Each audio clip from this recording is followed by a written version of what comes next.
झेप मराठी, आरसा महाराष्ट्राचा। देशभरात घोडे बाजारासाठी प्रसिद्ध असलेल्या सारंगखेडा यात्रेची तयारी पूर्ण। जिल्हाधिकारी व पोलीस अधीक्षक यांनी केली चेतक फेस्टिवलची पाहणी। यंदा घोड्यांची संख्या वाढणार, यात्रेकरूंसाठी मेजवानी। नंदुरबार जिल्ह्यातील सारंगखेडा येथील श्री एकमुखी दत्त प्रभूंची यात्रा आणि चेतक फेस्टिवलची तयारी पूर्ण झाली आहे। यंदा घोड्यांची आणि यात्रेकरूंची ही संख्या वाढणार असल्याचा अंदाज असून त्या दृष्टीने सुविधा पुरवण्यात आल्या आहे। सेवा सुविधांमध्ये हयगय करू नका अशा सूचना जिल्हाधिकारी मिताली शेट्टी व पोलीस अधीक्षक श्रावण दत्त यांनी यंत्रणेला दिल्या आहेत।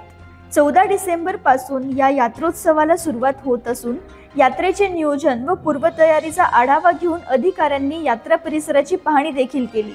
यावेळी चेतक फेस्टिवल समितीचे अध्यक्ष जयपाल सिंह रावल, उपविभागीय अधिकारी सुभाष दळवी, विभागीय पोलीस अधिकारी दत्ता पवार, तहसीलदार दीपक गिरासे, स्थानिक गुन्हे शाखेचे पोलीस निरीक्षक हेमंत पाटील, सहाय्यक पोलीस निरीक्षक रमेश वावरे, पोलीस उपनिरीक्षक किरण बारे, दत्त मंदिर ट्रस्टचे सचिव भिक्कन पाटील, वैज्ञानिक अधिकारी चंद्रशेखर पाटील, ग्रामसेवक जयसिंग गावित उपस्थित होते। या संदर्भात जिल्हाधिकारी मिताली शेट्टी म्हणाल्या, आज आता यात्रा 2 दिवसात सुरू होते। पोलीस आणि जिल्हा प्रशासनाने आज भेट दिली आहे। इथे सगळं व्यवस्थित आहे। खूप सारी दुकान आता लावत आहेत लोक। 700 जवळपास घोडे ऑलरेडी आले इथे। सुरक्षाची दृष्टीने आणि लोकांची सोयीची दृष्टीने आम्ही रस्त्याचा सीसीटीव्ही, हॉस्पिटलचा जे अरेंजमेंट आहे,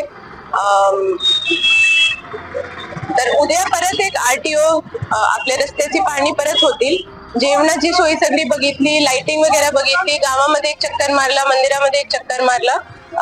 सगळं व्यवस्थित आहे। थोडे अजून अरेंजमेंट आहे जे अजून 2 दिवसात होतील। समितीचे अध्यक्ष जयपाल सिंह रावल यांनी चेतक फेस्टिवल मध्ये होणाऱ्या कार्यक्रमाची रूपरेषा सांगितली। चेतक फेस्टिवलची तयारी पूर्ण झाली असून 14 तारखेला उद्घाटन होणार आहे।